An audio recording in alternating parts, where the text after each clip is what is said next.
At my grandfather's will reading, my uncle leaned in close, lowered his voice, and said, "You were just his charity case." I felt it like a slap. Not loud, not public, but sharp enough to slice something in me I didn't know was still soft. My cousin Tessa, sitting just 2 seats away in a silk dress too bright for a funeral, laughed without looking up from her phone. "He only tolerated you out of pity," she said, like it was a fact we'd all agreed on years ago. I didn't say anything. I didn't flinch. That was the rule in this family. Silence is armor, and speaking up is how you get gutted. I had learned that early. We were gathered around the massive dining table in my grandfather's estate. Heavy oak, longer than necessary, surrounded by old family portraits that looked more like oil paintings of strangers. The room smelled like lemon polish and tension. My Uncle Calvin sat at the head of the table like he owned it already. Tessa sprawled next to him, bored, manicured, certain she was about to come into something big. And then there was me, Sarai. Quiet, average, out of place in this family of loud, ruthless, glossy people. I wore a simple black dress. No designer label, no fake mourning, just me holding on to the edge of the chair like I might fall if I let go. I had come because I thought I should, not because I expected anything. My grandfather, Howard Monroe, raised me after my parents died. But he'd never been warm. He was structured, efficient. He gave me a roof, food, and access to his private tutors, but never affection. Never told me he loved me. And still, some small, foolish part of me hoped there was a reason he brought me in, something more than duty. The lawyer cleared his throat. His name was Mr. Blanchard. Crisp suit, calm voice, no-nonsense demeanor. He'd been with our family forever, one of the few who treated me with a basic kind of respect. He began reading the will, and I braced for what I knew was coming. Calvin got the real estate, the stocks, the antique cars. Tessa got a trust fund and jewelry that had belonged to our great-grandmother. The tone was businesslike, emotionless. I waited for my name. Nothing. Then Mr. Blanchard paused just for a second, enough to make the room shift. "There is one final item," he said, looking directly at me. "Your grandfather recorded a personal message. It is to be played for one person only. Sarai Monroe." Every head turned. "What kind of message?" Calvin asked, his tone instantly defensive. "A video message?" Mr. Blanchard replied, lifting a small silver flash drive from a leather case. He recorded it shortly before his passing. He was specific. "It is not to be shared, discussed, or replayed in this room unless Sarai gives her consent." Tessa rolled her eyes. "You're kidding." He left her a video. "That's what she gets." Calvin didn't laugh. He looked at me like I'd stolen something. And still, I said nothing. I just stared at the flash drive. My hands were in my lap, clenched so tightly I couldn't feel my fingers. I didn't know what the message would say. Part of me didn't want to hear it. Not in front of them. Not if it confirmed what they were saying, that I was never more than a shadow in that house. But something in Mr. Blanchard's expression stopped me. He wasn't looking at me with pity. He looked steady, like this mattered, like he knew it mattered. I nodded once. He slid the flash drive into the laptop. The room went quiet. Not respectful quiet, suspicious quiet. You could feel everyone holding their breath, waiting for some sign that this was a joke, that I was about to be embarrassed again. And then the scream came to life. My grandfather's face appeared, pale, tired. But his eyes were clear, and the first words he spoke were, "Sarai, if you're hearing this, then I've already left. But there are things you need to know." The entire room froze. Growing up in the Monroe family felt like living in a house where you were always one mistake away from being invisible. It was grand, filled with chandeliers, piano music at dinner, and guests who wore designer clothes like armor. From the outside, everything looked pristine. Inside, it was cold. My name is Sarai Monroe. I wasn't born into this legacy. My parents, Rebecca and James, died in a car accident when I was 12. There was no one left to take me in. So my grandfather, Howard Monroe, stepped in. He didn't say much the day he brought me to his estate. He just handed me a key to a guest room and said, "Make yourself useful." He was a man of systems. He liked his mornings quiet, his papers ironed, and his family in check. He paid for my schooling, kept me fed, and never raised his voice. But he never called me his granddaughter. Not once. The only time I ever saw him smile was when my cousin Tessa got accepted into some overpriced private academy. She was the kind of girl who had her name stitched into her clothes, who rolled her eyes at the help, who only spoke to me when she needed someone to cover for her. Her father, Calvin, my uncle, was no better. He ran the Monroe business empire after my grandfather stepped down. And from the moment I arrived, he made it clear that I was not family. I was a stray taken in. A reminder of a tragedy they never wanted. Still, I kept my head down. I studied hard. I graduated early. I worked small jobs during the summers while Tessa traveled to Europe. And Calvin bought Lacheus he never used. I was grateful, even when it hurt. Told myself that maybe if I stayed out of the way long enough, they'd eventually see me. Really see me. But they didn't.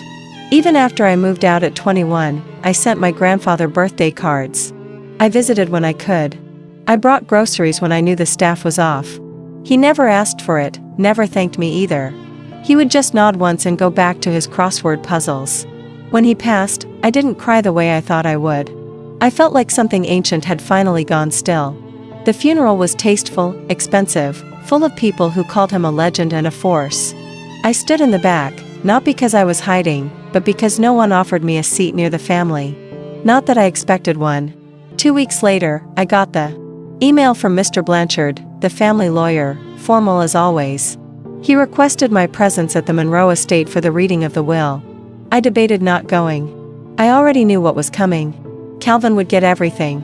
Tessa would get enough to keep her smug for another decade. I would get a pat on the head and a kind word, if that. Still, I showed up. I wore a black dress I'd worn once to a scholarship dinner. I did my makeup like armor, kept my hair tied back, no frills, no room for hope. When I walked into the estate, everything felt the same. Same dark wood floors, same smell of polished brass and fading flowers. The paintings on the walls watched like they were waiting for someone to disappoint them. Mr. Blanchard greeted me at the door. He was polite, his face unreadable. Calvin sat at the far end of the table, his Rolex catching the light as he tapped the wood impatiently. Tessa scrolled on her phone like the whole event was a waste of time. No one looked up when I walked in. No one greeted me. I took a seat near the middle of the table, not close enough to pretend I belonged, but not far enough to look like I was hiding. I wasn't here to beg for anything. I just wanted to hear the last words of the man who raised me, even if those words weren't meant for me. The chairs creaked.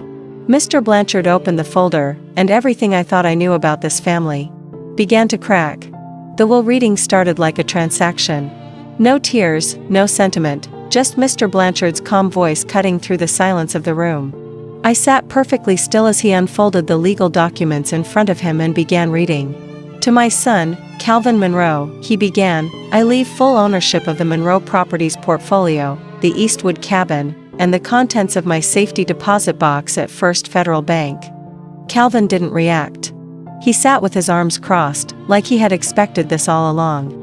He gave a small, satisfied nod, like he was simply confirming what he already considered his. Mr. Blanchard continued, to my granddaughter, Tessa Monroe, I leave the family jewelry, the contents of the Aspen storage unit, and the remaining assets of the Livingston Trust. Tessa looked up from her phone long enough to smirk. She glanced at me briefly, her mouth twitching like she wanted to laugh. She didn't. She didn't need to. The message was clear. Calvin got the power. Tessa got the sparkle. And I waited. Mr. Blanchard paused, flipping to the final page. My heart started pounding. I told myself not to expect anything, but it still hurt to sit there waiting like some outsider who had wandered in off the street. There's one final instruction, he said, his tone changing just slightly. Howard Monroe left behind a personal message, a video recording. It is addressed to Sarai Monroe only. That's when Calvin turned his head slowly. His expression didn't change, but his eyes narrowed. Tessa stopped scrolling. What kind of message? Calvin asked. His voice was calm, but tight. A video, Mr. Blanchard said. He recorded it in the final week of his life. He was very specific. It is not to be shared or discussed. It is for Sarai and Sarai alone. A message? Tessa said, the word practically dripping with sarcasm. That's what she gets. Not even a keepsake. She was barely family, Calvin added. He gave her a roof, fed her. That should have been enough. I didn't say a word. I kept my eyes on the table in front of me, tracing the wood grain with my fingertips like it might keep me grounded. I believe Mr. Monroe's instructions are to be respected, Mr. Blanchard said, holding up a silver flash drive. The message can be played now, but only if Sarai consents. Calvin leaned back, smiling like he already knew what was coming. Go on then, he said. Let's hear what old Howard had to say to his little charity case. Tessa snorted. I swear if it's some speech about working hard and keeping your chin up, I'm walking out. I could feel their words trying to pierce me, but I refused to react. That was the only power I had ever had in this family. To not give them the satisfaction of seeing me break. I nodded once. Mr. Blanchard plugged in the flash drive. The room went quiet. No one shuffled. No one cleared their throat. Even the air felt still, like the house was holding its breath. The screen lit up. My grandfather's face appeared, thinner than I remembered, but his eyes were sharp. He wore his usual navy sweater, and he looked directly into the camera. Sarai, he began. If you're seeing this, I'm gone. The sound of his voice filled the room. And everything changed. No one spoke. Calvin's smirk faded. Tessa sat straighter in her chair. He didn't sound tired. He didn't sound formal. He sounded like a man with something real to say. I never said much while I was alive, he continued. But there are things I need you to hear. Things I should have told you a long time ago. I sat frozen. My palms were damp and my jaw was tight. I didn't know what was coming, but I could feel the weight of it already. From across the table, Calvin's eyes shifted to mine. He didn't look smug anymore. He looked wary, and just like that, the power in the room had shifted. For the first time in my life, everyone was silent and they were all listening to something meant only for me. I don't remember breathing as the video played. My grandfather looked straight into the camera, but I felt like he was looking directly at me, like he had waited his whole life to finally speak freely. Sarai, you were never supposed to be a burden, he said. You were the only one who never asked for anything. I heard someone shift behind me. Tessa crossed her arms. Calvin looked uncomfortable now. I stayed still. You were 12 when you arrived. Here, my grandfather continued. Your parents were gone. I wasn't ready for another child in the house, especially not after everything with Calvin's mother. But I took you in because your father was my son, too, even if I never acknowledged it publicly. My hands gripped the sides of the chair. I felt my pulse in my ears. There was a ringing, but I didn't look away from the screen. Yes, Sarai, your father, James Monroe, was my son. I loved him, but he wasn't born in marriage. It was the 60s. Things were different then. I was young, foolish, and afraid of ruining the Monroe name. I made a mistake. I let society dictate what kind of father I was allowed to be. A gasp escaped from Tessa. Calvin said nothing, but his face was turning red. I didn't raise James. I failed him. And when he died, I saw a second chance in you. I couldn't say the words. I didn't know how to be open. But I watched. I saw you every day. I saw how hard you worked. I saw you put this family first when no one ever did the same for you. My eyes burned, but I held back the tears. I couldn't cry here. Not yet. Not in front of them. You covered for Calvin when he took company funds to bail out that failed startup. I know about it. You paid part of the accountant's silence fee with your own college fund. There was a sharp sound, Calvin's chair scraping as he sat back harder than before. He looked at me now like I was a stranger. Tessa looked confused. I didn't protect you the way I should have. My grandfather said, I let you be treated like a guest in your own home. That is my greatest shame. So, I did the one thing I knew would make a difference even after I'm gone. Mr. Blanchard pressed pause. I blinked, confused.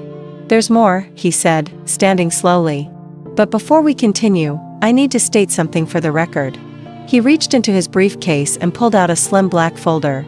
Several years ago, Mr. Monroe initiated a legal adoption. It was finalized. Sarai Monroe is under the law his daughter. She is his sole direct heir. Calvin stood up. This is a joke, he said, his voice rising. He was senile. That wasn't real. That was never mentioned. Mr. Blanchard didn't flinch. He filed it himself. There are notarized signatures. It is binding.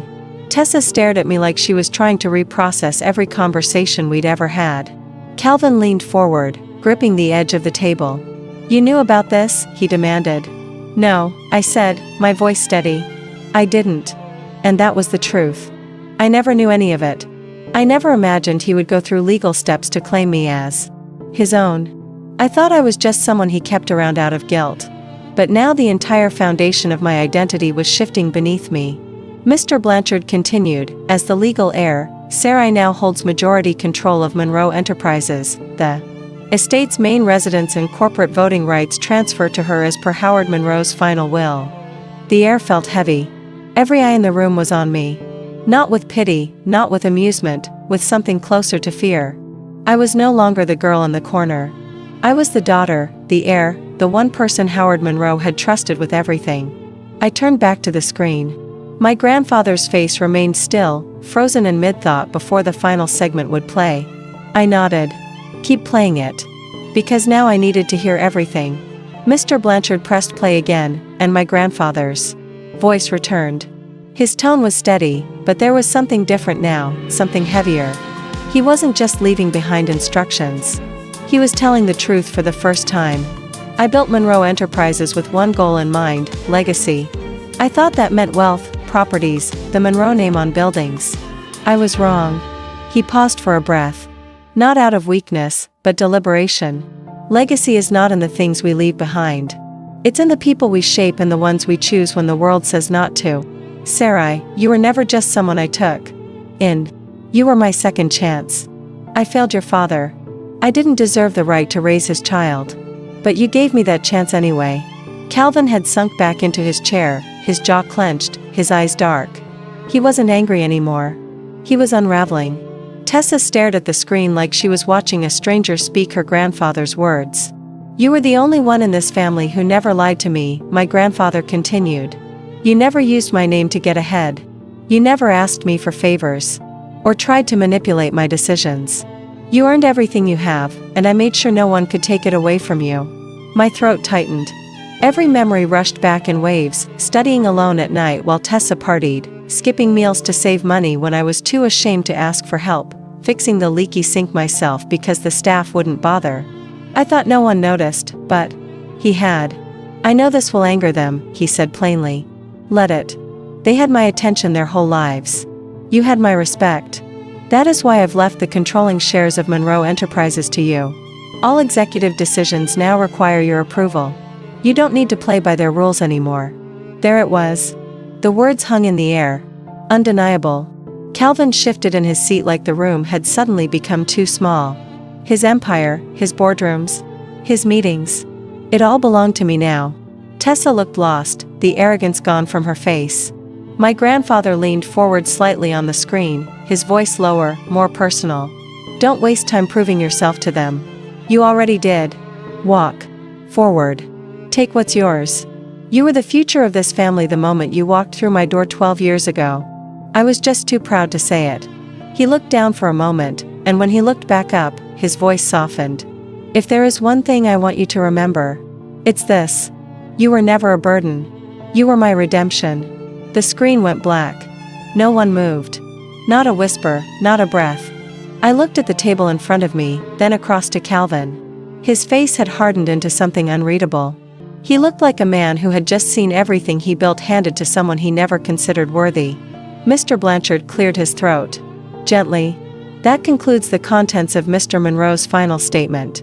Calvin stood slowly, but his voice carried weight. "We'll contest this." "You're welcome to," Mr. Blanchard replied. "But I suggest you read the corporate bylaws your father revised last spring. He appointed Sarai as successor CEO in writing. It's already been filed with the board. The transition has begun." Tessa looked from him to me. Her voice was quiet, uncertain. "Did you know about this?" "No," I said I didn't. And I meant it. I had no plan, no scheme, no secret ambition. All I ever wanted was to feel like I belonged. Now, without warning, I held the keys to everything they thought would be theirs. I stood. I felt shaky, not from fear, but from the weight of finally being seen. I didn't speak out of spite. I spoke because it was time. "You made it very clear I didn't matter," I said, looking between them. "Now you'll have to figure out how to live with the fact that I do."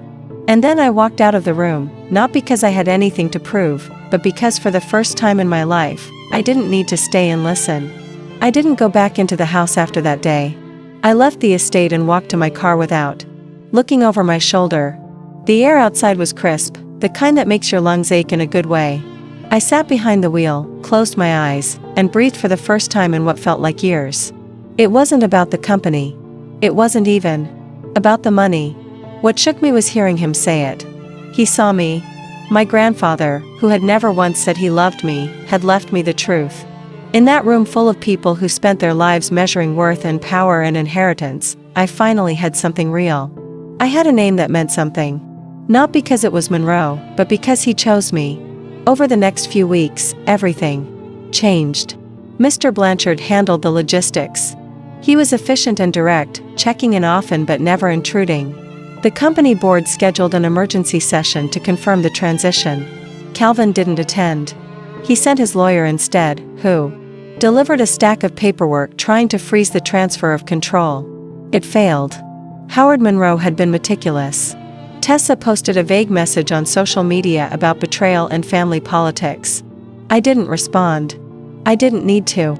She called once, left a voicemail that started with fake kindness and ended with bitter resentment. I deleted it. I moved into a smaller apartment closer to the office, not because I had to, but because I wanted space that was mine. No carved portraits, no antique rugs, just clean lines, open light, and the sound of my own voice when I spoke out loud. The first day I walked into Monroe Enterprises, as the official majority shareholder, the receptionist looked up at me like she was expecting someone else. I gave my name and watched her eyes widen slightly before she stood to buzz me in. The office was full of people who had known my name only in passing. I could feel the curiosity, the doubt, the silent calculations. But I kept walking. I remembered what he said. Don't waste time proving yourself. I wasn't there to impress anyone. I was there to lead. In private, I still carried questions. Why didn't he tell me sooner? Why didn't he treat me differently while he was alive? Why did it take death to finally be acknowledged? I don't have all the answers. I probably never will, but I'm learning to live with that. A month after the will reading, I visited his grave. I brought no flowers, just a letter I had written the night before. It wasn't full of forgiveness or bitterness. It was honest. I thanked him for finally telling the truth. I told him I would take care of what he left behind. Not for his legacy, but because I knew how to rebuild things that were broken. I always had. I left the letter at the base of the headstone and stood there until the wind picked up. Then I turned and walked away. Sometimes I still hear their voices. Calvin's mockery, Tessa's laughter, the echo of 1,000 small dismissals that piled up over the years. But they don't sting the same way anymore. I don't flinch. I don't shrink. I've built my own voice now. I use it in meetings, in boardrooms, in places where people once looked past me. I'm no longer the quiet girl in the corner. I am Howard Monroe's daughter. Not by name alone, but by right. And more than that, I am Sarai fully, unapologetically. The lesson in all of it is simple. Sometimes the people who hurt you the most are the ones who never really saw you. But when someone finally does, when someone chooses to leave you the truth instead of just things, it changes everything. It doesn't erase the pain. It doesn't fix the past, but it gives you the power to write the next part yourself. And I intend to write it well. Thank you for listening to my story. If it spoke to you, if you've ever felt overlooked, underestimated, or like you didn't belong, I hope this reminded you that your worth isn't defined by what others give you. It's defined by what you survive and who you become after. If this story moved you, please like the video, share it with someone who needs to hear it, and leave a comment telling me your thoughts or your own story. I read every single one, and I'd love to hear from you. And if you want more true stories that dive deep into family truth and resilience, subscribe to the channel and turn on notifications so you never miss a video. Thanks for being here. I'll see you in the next.